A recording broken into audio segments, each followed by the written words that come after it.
My condition likes being ignored as little as I do. I must consume another artifact. And soon.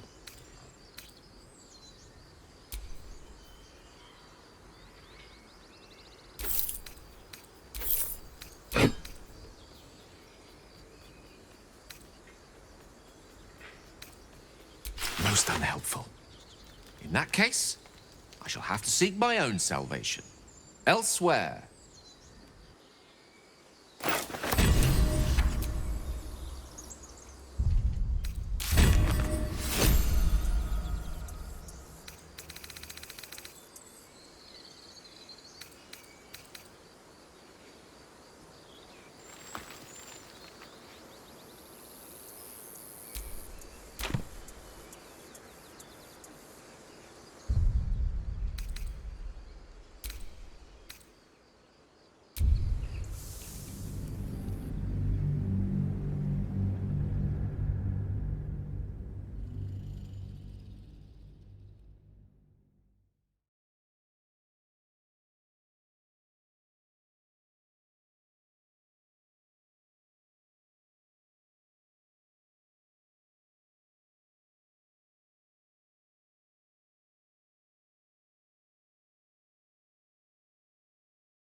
My condition likes being ignored as little as I do.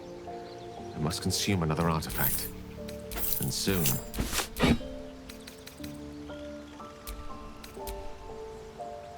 Most unhelpful. In that case, I shall have to seek my own salvation. Elsewhere.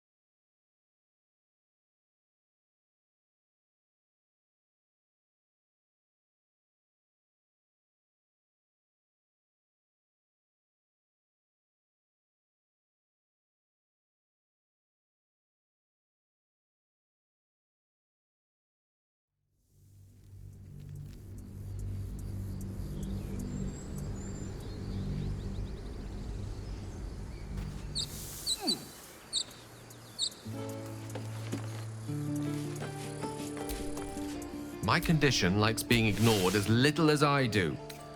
I must consume another artifact. Thank you.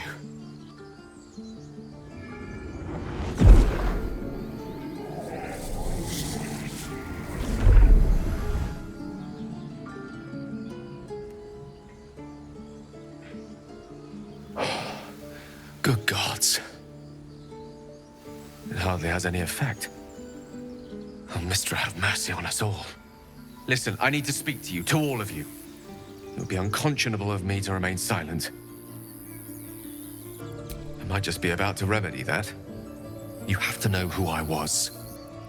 You have to know who I really am. What I am is a walking shadow of the promise I once held. I'm what one might call a wizard prodigy. And from an early age could not only control the weave, but compose it, much like a musician or a poet. Such was my skill that it earned me the attention of the mother of magic herself, the Lady of Mysteries, the goddess Mystra. She revealed herself to me and she became my teacher. In time, she became my muse, and later even my lover.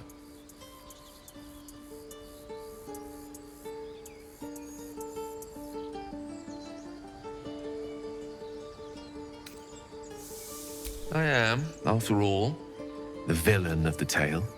We enjoyed each other's company. Body, mind, and soul. But even so, I desired more. You see, no matter how powerful a wizard we mortals can become, we never scratch more than the surface of the weave. Mystra keeps us in check. There are boundaries she doesn't let us cross, yet every time I was with her, I stood on the precipice, gazing into the wonders that lay beyond. I sought to cross her boundaries.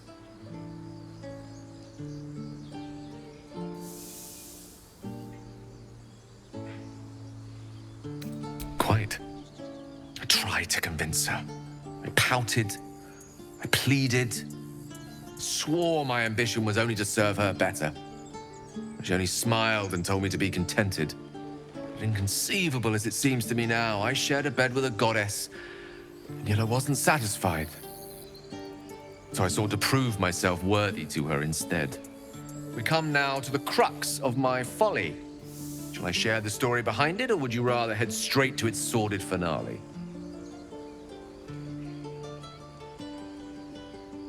Very well. Here goes. Once upon a very long time ago, a mighty lord lived in a tower. A flying tower, to be precise. I'll save his history for another time, but the gist of it is that he sought to usurp the goddess of magic so that he could become a god himself. He almost managed, but not quite, and his entire empire, Netheril, came crashing down around him as he turned to stone. The magic that was unleashed that day was phenomenal. Roiling like the prime chaos that outdates creation. Even the weave itself could not withstand the onslaught. It fractured, then shattered, and all magic was lost to the mortal realms, until the day Mystra returned. She restored the weave, reuniting all its scattered shards. Or so I thought. Until, in the course of my studies, I learned of a book. A Netherese tome in which a piece of the fractured weave had been sealed beyond her reach. What if, I thought, what if, after all this time, I could return this lost part of herself to the goddess?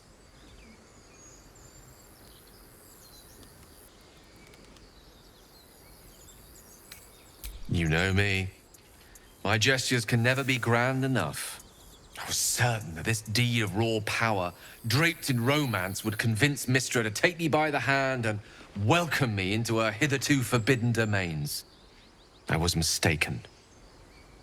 I obtained the fabled book and took it into my study. As for what happened next...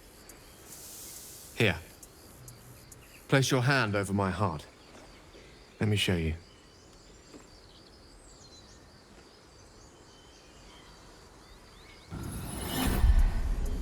You feel the tadpole quiver as you realize Gale is letting you into the dark. You see through Gale's eyes, staring down the corridors of a dread memory. Bound and suddenly opened. Inside there are no pages, only a swirling mass of blackest weave that pounces. Its teeth, its claws, it's unstoppable as it digs through and becomes part of you. And gods, is it ever hungry.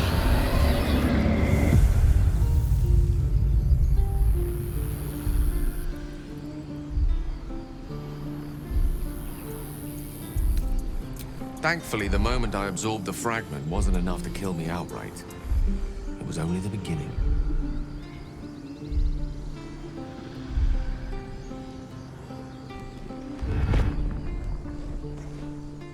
This Netherese blight, this orb, for lack of a better word, is balled up inside my chest. And it needs to be fed. As long as I absorb traces of the weave from potent enough sources, it remains quiet. Were it ever to fully destabilize, however.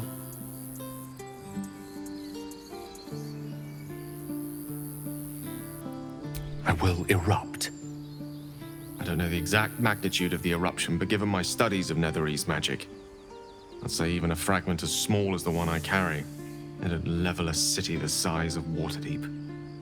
You thrice-damned rotten bastard! You've been the greatest threat to our lives all this time! I swear to you I wasn't. But I've no choice but to admit I am now. Perhaps it would be best if I leave, and put as much distance between us as I can before the orb erupts.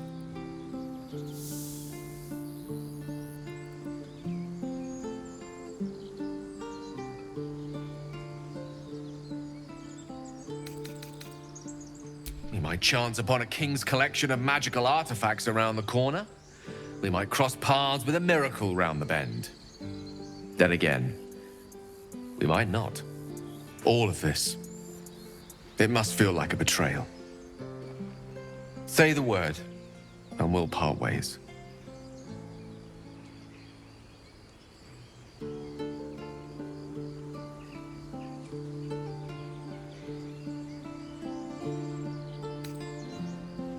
That is a great relief.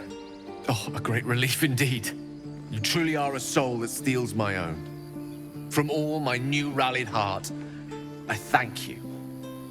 I thank you all. I understand if you stand against me. I'm humbled if you stand with me. Either way, I will do my best not to let you down. I stand at a precipice, but if you do not give up hope, neither shall I. I'll fight. I'll resist as long as I can. Now, even I am tired of the sound of my own voice. Let us venture forth.